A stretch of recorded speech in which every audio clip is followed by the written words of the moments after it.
On a sweltering July afternoon in 2019, the facade of suburban bliss was shattered in a way that would haunt the community for years to come. At the center of this tragedy were the Hendersons. Thaddeus, a 45-year-old investment banker with a reputation for his work ethic and community involvement, and his wife Margot, a 43-year-old part-time yoga instructor known for her vibrant personality and infectious laugh. They had been fixtures in the community for over a decade.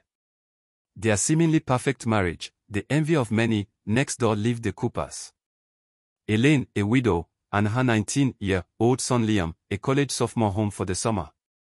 The Coopers had moved in 5 years ago, and while they kept to themselves more than most, they were generally well liked by their neighbors. No one could have predicted that these ordinary lives would collide in such a catastrophic way. Thaddeus Henderson had always been driven by ambition. Born to working-class parents in rural Iowa, he had clawed his way up the social ladder through sheer determination and an almost obsessive work ethic. By his early 30s, he had established himself as a rising star at a financial company. His colleagues admired his sharp analytical mind, and his clients appreciated his no-nonsense approach to wealth management. Margot Sinclair, as she was known before her marriage, had a different trajectory. The daughter of a college professor and an artist, she grew up in a household that valued creativity and self-expression. She studied modern dance at the university, dreaming of a career on stage.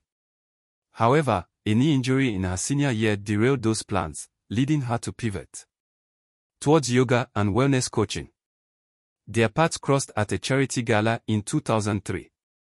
Thaddeus, already successful but lacking in social graces, was immediately drawn to Margot's vivacity and charm. For Margot, Thaddeus represented stability in the promise of a comfortable life that would allow her to pursue her passions without financial worry.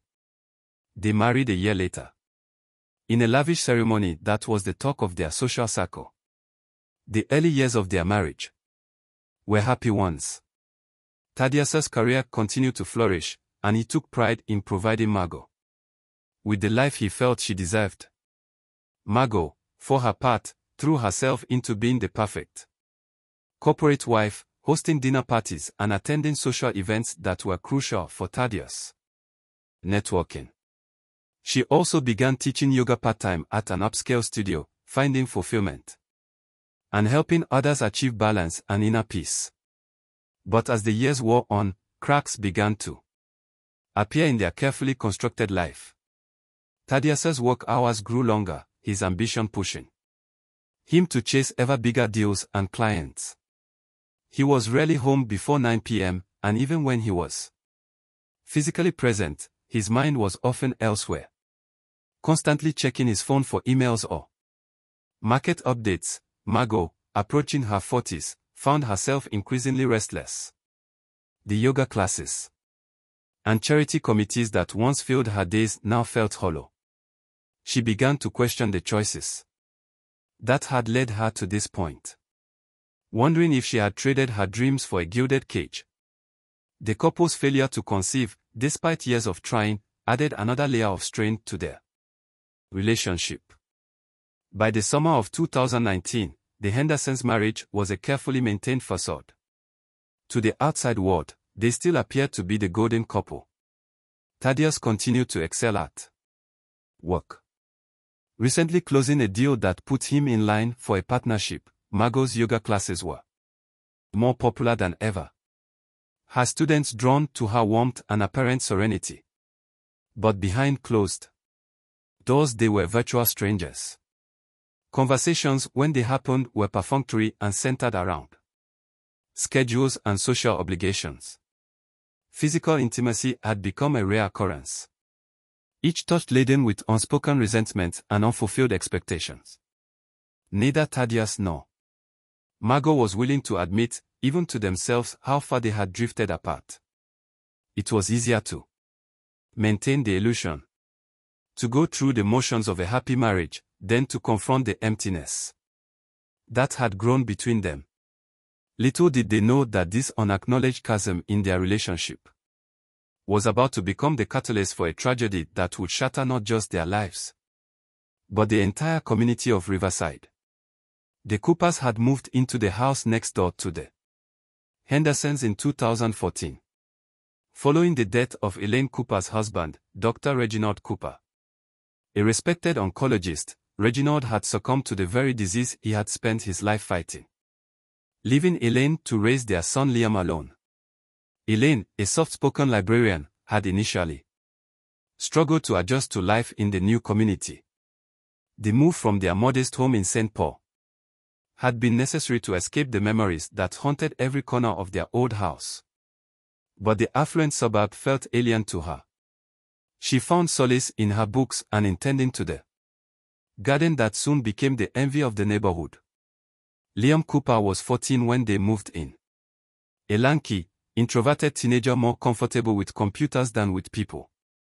The transition to a new school had been difficult, and he often found himself the target of bullies, who mocked his second-hand clothes and quiet demeanor. It was during this time that Thaddeus Henderson had taken Liam under his wing, offering him a job mowing lawns and doing odd jobs around the neighborhood. Over the next 5 years, Liam had blossomed. The awkward teen grew into a handsome young man, his natural intelligence finally finding an outlet in his computer science studies at the university. Despite his growing confidence, Liam remained devoted to his mother. He worried about her isolation and loneliness, and made a point of coming home most weekends, even when his friends were planning parties or road trips. It was on one of these weekend visits in early June that he first encountered Margot Henderson in a new light. Elaine had always been grateful for the Hendersons' kindness, particularly Margot's efforts to include her in neighborhood activities. She often spoke of Margot's generosity, unaware of the complex emotions brewing beneath the surface of her son's polite nods. The spark that ignited the affair between Margot Henderson and Liam Cooper was as unexpected as it was intense. It happened on a balmy evening in early June. During one of the Hendersons' legendary summer barbecues, Thaddeus, as usual, was holding court near the grill, regaling his colleagues with tales of his latest financial coup. Margot, feeling particularly isolated amidst the crowd, had retreated to the relative quiet of the pool house to replenish the ice bucket. Liam, who had been reluctantly dragged to the party by his mother, chose that moment to seek refuge from the noise and forced socializing. He entered the pool house not realizing it was occupied, and found Margot struggling with a large bag of ice. Their eyes met, and in that instant, something shifted. He moved to help her with the ice, their hands brushing. They stood there, momentarily frozen, the cold of the ice contrasting sharply with the heat building between them. It was Margot who broke the silence, her voice husky as she thanked him. Liam, usually so articulate, found himself stammering in response. That brief encounter set the stage for what was to come. Over the next few weeks, Margot and Liam found themselves manufacturing reasons to be in each other's company. It started innocently enough, Margot asking Liam for help with her laptop, Liam offering to help in her garden. Each interaction was charged with an undercurrent of attraction that they both tried to ignore. Their first kiss happened almost a month after the barbecue. Liam had been helping Margot set up for one of her yoga classes in the park. As they finished, a sudden summer storm broke out. They ran for shelter under a nearby gazebo, laughing and breathless. As the rain poured down around them, Margot looked at Liam and felt a surge of desire she hadn't experienced in years before she could think better of it. She leaned in and kissed him. From that point, their affair escalated quickly. They were reckless, driven by a combination of Liam's youthful passion and Margot's desperation to feel alive again. They met in secluded spots around town, in the back row of the local cinema, in a hidden corner of the public library, and most dangerously, in the Henderson home when Thaddeus was at work. Each encounter left them craving more. The gulf in their ages forgotten in the heat of their Stolen moments. Margot felt rejuvenated, rediscovering parts of herself she thought long lost. Liam, for his part, was intoxicated by Margot's experience and the taboo nature of their relationship. But as the summer wore on, the strain of maintaining their secret began to show. Close calls became more frequent. A neighbor almost catching them in an embrace. He's suspicious. Glance from Elaine when Margot's name came up too often in conversation. The guilt too started to weigh on them both. Liam struggled with the knowledge that he was betraying Thaddeus, a man who had been nothing but kind to him. Margot found herself lying more and more to her husband. Each deception another crack in the foundation of her marriage. Yet despite the risks in the guilt, neither seemed able to end the affair. They were caught in a whirlwind of passion and need, blind to the devastating consequences that loomed on the horizon. July 15, 2019. Dawn hot and humid, the air heavy with the promise of an approaching storm. It was a Monday, and Riverside stirred to life as its residents prepared for another week of work and routine. For Thaddeus Henderson, it began like any other day.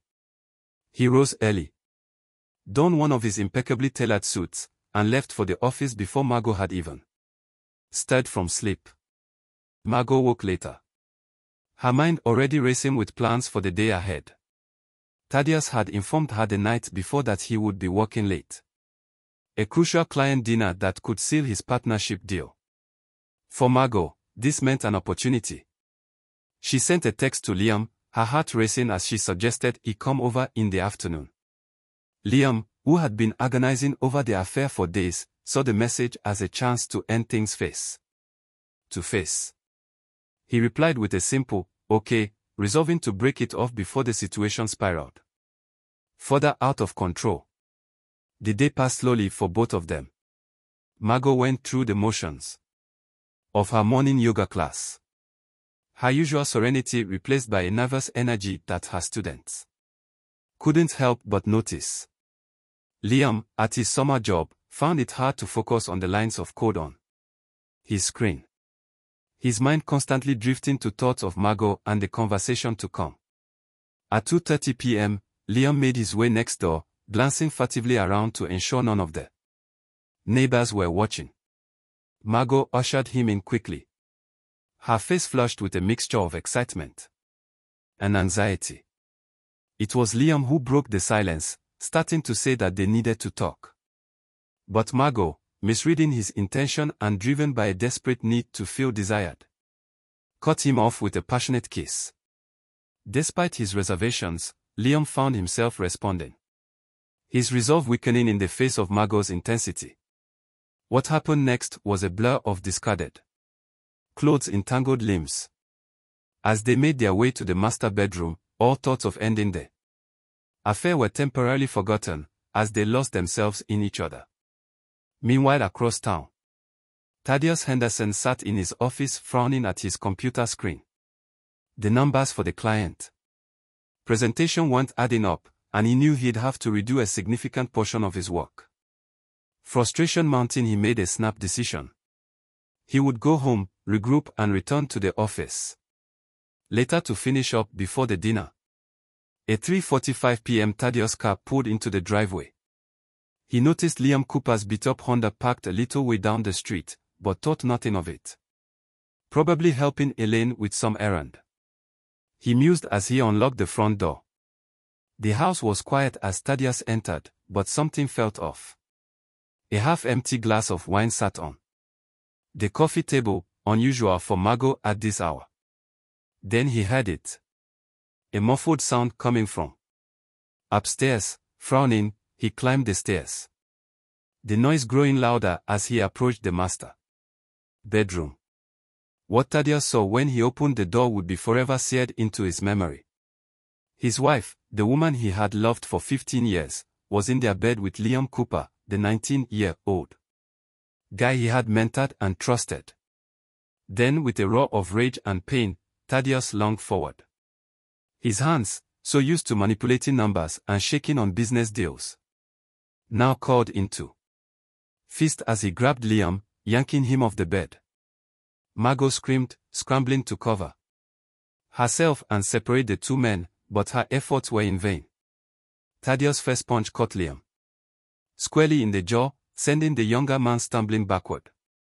For Liam, driven by adrenaline and fear, fought back. The two men grappled, crashing into the dresser, sending framed photos and trinkets scattering across the floor. In the chaos, no one noticed the heavy crystal bookend that fell from the dresser's top. No one saw it until Thaddeus, in a fit of blind rage, grabbed it and brought it down on Liam's head with a sickening thud. The sound seemed to echo in the sudden silence that followed. Liam crumpled to the floor, blood pooling rapidly around his motionless form. Margot's scream pierced the air as the full horror of what had just transpired hit them all. In that moment, as storm clouds gathered outside and sirens wailed in the distance, the lives of everyone involved changed irrevocably. The idyllic facade of Riverside had been shattered, and nothing would ever be the same again. The piercing wail of police sirens shattered the usual tranquility of the community. Neighbors peered out from behind curtains, curiosity mingling with apprehension, as squad cars and an ambulance screeched to a halt in front of the Henderson residence. The first officers on the scene were met with a tableau of horror that would haunt them for years to come. Inside, they found a shell-shocked Thaddeus Henderson, his hands covered in blood, sitting on the edge of the bed with his head in his hands. Margot barely clothed and hysterical. The room bore all the hallmarks of a violent struggle: overturned furniture, shattered glass, and smears of blood on the hardwood floor.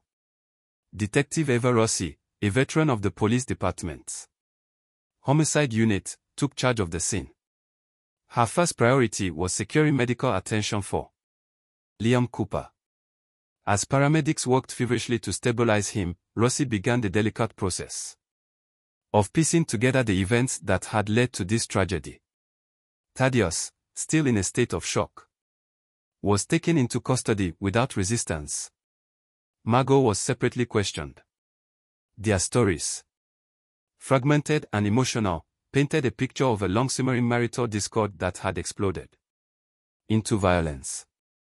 As word spread through the neighborhood, a crowd began to gather at the police cordon. Among them was Elaine Cooper, who collapsed in grief when informed of her son's critical condition. She was quickly whisked away to the hospital, where Liam was fighting for his life.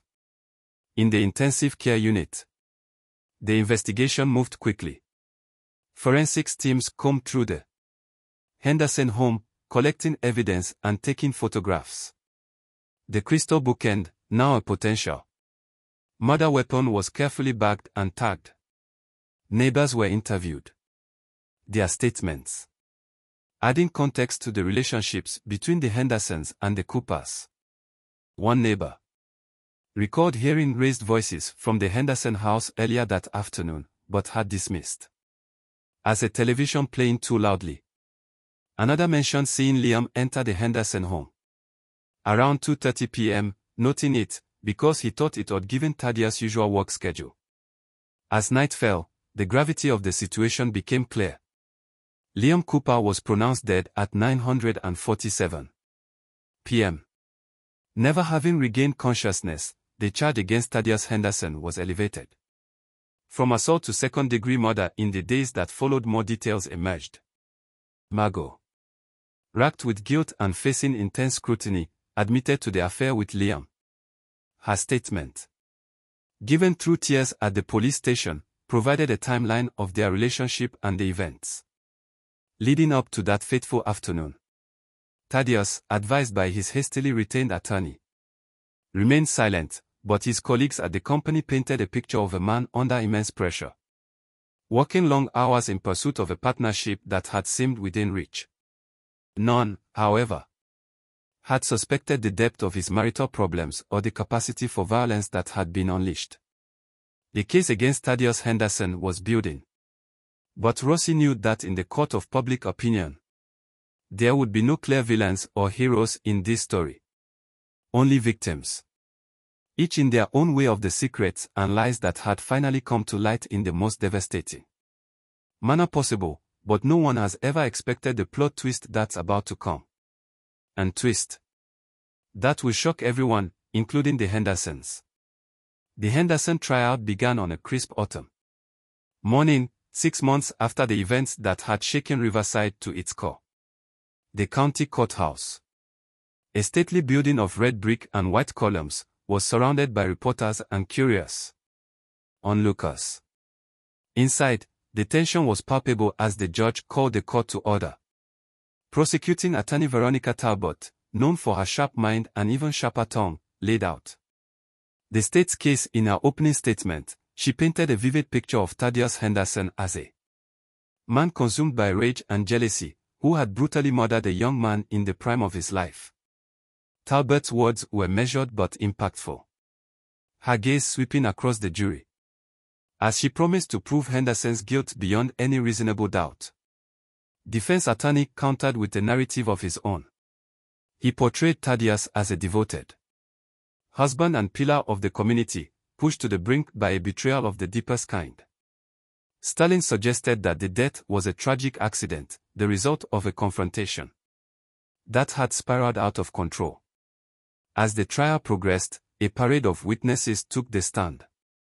Forensic experts testified about blood spatter patterns and the force required to cause Liam's fatal injury. Neighbors recounted the events of that day, and character witnesses spoke to the personalities and reputations of both Thaddeus and Liam. But it was Margot Henderson's testimony that captivated the courtroom. Over 2 grueling days on the stand, she laid bare the disintegration of her marriage and the evolution of her relationship with Liam. Her voice trembled as she described the moment Thaddeus had walked in on them and the horror of watching the confrontation unfold. Under cross-examination, Stalin tried to paint her as an unfaithful wife whose actions had driven her husband to temporary insanity, but Margot held firm, accepting her part in the tragedy while insisting that nothing justified Liam's death. Elaine Cooper's testimony was brief but powerful. Still grief-stricken, she spoke of her son's kindness and his dreams for the future, all cut short in an act of violence. Her quiet dignity in the face of unimaginable loss moved many in the courtroom to tears. As the trial neared its end, all eyes turned to Thaddeus Henderson against his lawyer's advice. He chose to take the stand. His testimony was a study in contrast. Moments of apparent remorse, interspersed with flashes of the anger that had led to Liam's death. He spoke of the pressure he'd been under at work, the growing distance in his marriage, and the shock of discovering his wife's infidelity. When describing the fight with Liam, Thaddeus claimed he had never intended to cause serious harm, that he had simply lost control. As the trial progressed, expert witnesses from the field of psychology were called to provide insight into the minds of those involved in the tragic events. Dr. Cho explained that Thaddeus' actions could be understood through the lens of what psychologists call intermittent explosive disorder, characterized by episodes of violent, aggressive behavior, disproportionate to the situation. She pointed to Thaddeus' high-stress job, his unexpressed marital dissatisfaction, and the shock of discovering his wife's infidelity as contributing factors to his violent outburst. However, under cross-examination, Dr. Cho considered that while these factors could explain Thaddeus' behavior, they did not excuse it. She emphasized that many individuals face similar stressors without resorting to violence. The defense called a specialist in marriage and family therapy to testify about the psychological impact of infidelity. Friedman described the profound sense of betrayal and loss of identity that a person may experience upon discovering a spouse's affair. He likened it to a form of psychological trauma, capable of triggering extreme emotional responses. The psychological analysis presented during the trial offered a complex picture of human behavior and motivation.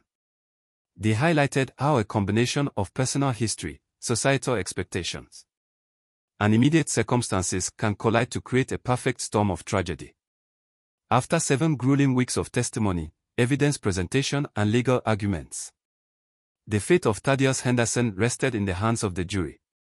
As Judge Blackwell sent the 12 men and women to deliberate, a tense silence fell over the courtroom. After a short recess to consider all factors, Judge Blackwell returned to deliver her sentence.